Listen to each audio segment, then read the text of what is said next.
We are most alive, we have the most energy, we are most intimate with our best selves when we're progressing towards our mighty mission. I think what's happened on the planet right now is there's been a great seduction and a great brainwashing. When we are kids, we want to be astronauts. We want to do all our dreams. And we're full of curiosity, and we're loving. And we're passionate, and we're strong. We're not afraid to be ourselves. But as we leave the perfection of childhood, the hypnosis and the brainwashing begin. Be reasonable. So that's our nature, but our parents give us limitation based on their limited psychology. And don't sing too loudly, don't dream too big, don't be too passionate. As we've left who we truly are, we've contracted. And now it's all about staying safe in the world versus going out there and letting our brilliant, our primal genius shine. And a lot of people just have stuffed that pain of disappointment and their doubt really deep inside. And they just are addicted to distraction and escapes because they don't want to deal with their potential that they've denied. What's the most important key to success? I think it's hunger. It's not getting satisfied. A hunger that doesn't go, a hunger to learn, a hunger to grow, a hunger to serve, a hunger to give, a hunger to create breakthroughs. Most people are hungry till they make a certain amount of money and then they get comfortable. And there's nothing wrong with that, but it's not about the money. It's not about the business. It's about your growth. Because every one of us either grows or dies. People ask me all the time, what does it take to be happy? I say one word, progress. Progress equals happiness, because achieving a goal feels good for how long? A week, a month, 3 months, and then there needs to be something else. And the reason for something else is because you gotta grow. I want to find more. All I can. And in that second, you have to dive in that to find more. Because if you're not willing to go in there and face yourself, I can find anything. You can live right here on surface, man, right here on surface. So if there is an ending to this world and there is somewhere to go and there's a judgment, you're going to get there and you might see a chart. And that chart might tell you who you should have been. And now you get the rest of your life to think about that. Now I could live a much better life. I just would have just suffered a little bit more. Success is not going to show up at your front door and knock on it and say, here I am. It's not coming to look for you. In fact, success is not thinking about you. Success is already doing its job. You got to be willing to do your job. Each and every day that you are breathing in this world, each and every day that you are doing something in this world, you should be focusing on getting better, not worse. You should be understanding that, hey, I can't be this same person on a day in, day out type of way. I got to keep focusing and going further and going harder and going stronger and pushing myself till there's nothing else left to push forward. So now's the time for you to hit the gym of your life and start exercising your self-discipline muscle. No more talk, no more excuses. From this moment forward, it's all about massive execution. Will there be days that you don't feel like it? Yes. Will there be days that you want to stop? Yes. Will there be days that you want to give up? Yes. Will there be days that you want to quit? Yes. Listen to me. Quitting is never an option. We've all bought into a lie.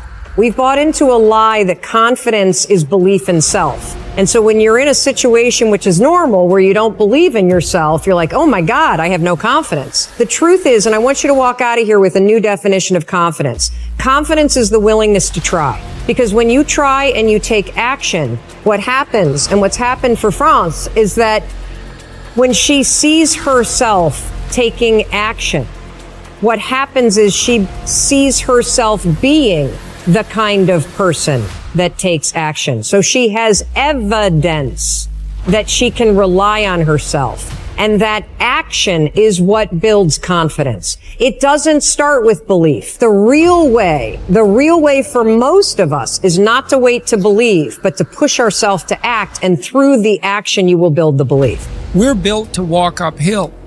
And when you reach the pinnacle of the hill, you want to stop and appreciate the vision, but the next thing you want is a higher hill in the distance, because it's the uphill climb that it's from the uphill climb that we derive our value. And I mean this technically. So almost all the positive emotion we feel, especially the emotion that fills us with enthusiasm, and that's to be filled with the Spirit of God, by the way, because that's what enthusiasm means. That's experienced in relationship to a goal. And so in some sense, and this is part of the religious enterprise, you want a goal that you can never attain, right? So you can always move closer to the goal that recedes as you move towards it. You think, well, that's frustrating. It's like Sisyphus pushing the rock uphill. But it's not, because as you pursue that goal, you put yourself together and your life does get better and richer and more abundant. And that's why the highest levels of virtue and goal are in some sense transcendent. You want them to be above everything you're doing, so you can continually move towards something that's more sublime and better. That's what you are. You're here to live, not to sleep. I didn't study, I didn't study a book. I literally put myself in a fire repeatedly, like a sword. You put a sword in the fire repeatedly and repeatedly. If you keep on doing that, you're going to get a nice sword. And then you keep on beating it. You got to beat the shit out of it. And that's what I am. Yeah. I became that. I said, okay, we can't quit. We got to figure out why you are this. Why are you this, man? What is wrong with you? What's going on here? So I kept on putting the sword back in the daggone fire, and I just beat it harder. And I beat it harder. Before I knew it, I started realizing, all right, man, the brain is starting to get hard. The brain is starting to get hard. I'm no longer a theorist. I'm now a practitioner. I put it in hell. I dissected it while it's in hell, because you can't dissect anything in a normal environment. You can't dissect anything in 72-degree weather. You must put it in the freezer and freeze the f*** out of it. And then you dissect it. Dissect it when it's miserable. Dissect the brain when all it's thinking about is, I need to get out of here, man. I want to get out of the fucking freezer. Open the door. And you said, nah, 5 more seconds, man. 5 more seconds in the freezer. And that's when you start to pick that brain apart. And that's what all this stuff did to me. I kept on putting myself back into the freezer or the fire and beating the out of myself, mentally and physically. Before I knew it, this is what happened. Ralph Waldo Emerson believed that anyone who had put their heart and soul into their work and had done their very best could hold their head up high. Merely talking about it or only putting in a modicum of effort wasn't good enough in his mind. It was all or nothing. He believed that doing your best was an admirable quality, and that although you might not always be successful, knowing that you had done all you could was often all that mattered. At least you could look yourself in the eye. This ethos is central to many youth movements, such as the Scouts and Guides, and is a great philosophy for life in general. Indeed, doing your absolute best in everything you do is something that we should all aspire to, and it doesn't matter if it's at school, university, work, or home. If you think about it, doing your best is also central to self-reliance, because it allows you not only to test your capabilities, but also helps you to learn and therefore extend them. It's only when you are at the edge of your ability that you can really test your mettle and see just how much you can depend on yourself. Only ever working inside your comfort zone or doing just enough to get by may be easy, but is rarely rewarding. And it never allows you to develop into a fully rounded person or realize your full potential. The following quote from Theodore Roosevelt sums up the essence of Emerson's point. It is not the critic who counts, nor the man who points out how the strong man stumbled, or where the doer of deeds could have done better.